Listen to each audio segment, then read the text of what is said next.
And clearly, you can see it has come to be true in the case of Albert that we are talking about today. Mr. Speaker, can the Inspector General of Police withdraw and apologize in this House for the assertions that he made through the formal communication by the National Police Service that Ojwang killed himself? Mr. Speaker, in my culture, suicide brings stigma, and the IG of police has brought untold suffering, stigma, to the family of Ojwang by purporting that this gentleman killed himself when the autopsy clearly reveals that he was killed in the hands of police. Can you direct the IG to apologize and withdraw on the floor of this House on the strength of the autopsy report? Mr. Speaker, secondly, there are many good officers in the National Police Service. We must agree. All the members of Senate here have 1 or 2 police officers assigned to them. And I think generally they are people of good conduct. But there are few bad apples, Mr. Speaker, that need to be fumigated.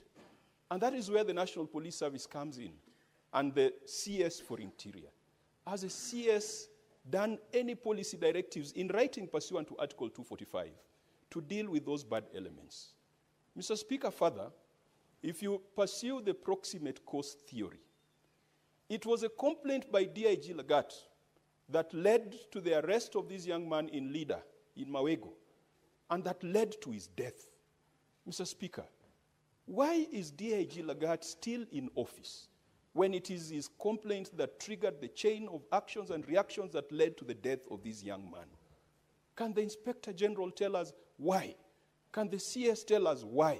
Because you cannot be in office still having authority and power, and you are the person who is being investigated. Mr. Speaker, I said there are many good police officers. The stepping aside of DIG Lagat is not going to lead to the collapse of the police force. And Mr. Speaker, what Kenyans want to see is DIG Lagat not just stepping aside, but he should also go to a police station and record a statement and have his fingerprints taken, because there is no way you are going to carry out an investigation without addressing the proximate cause of the chain of events that led to the death of this young man. Mr. Speaker, we have been told that there are other suspects that were mentioned.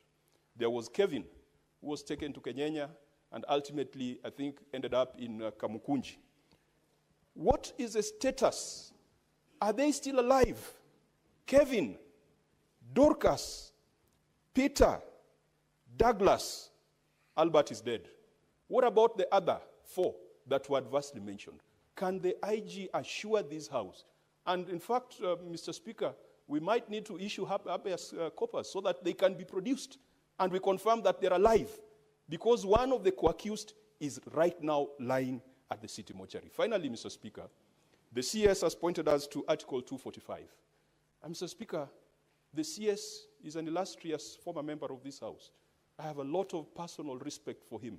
We are friends, we are age mates, and I believe we operate at the same intellectual bandwidth. But I fail to recognize when he becomes the cabinet secretary, Mr. Speaker, because the things he spoke for, the things he stood for while in this House continue to happen unabated under his watch.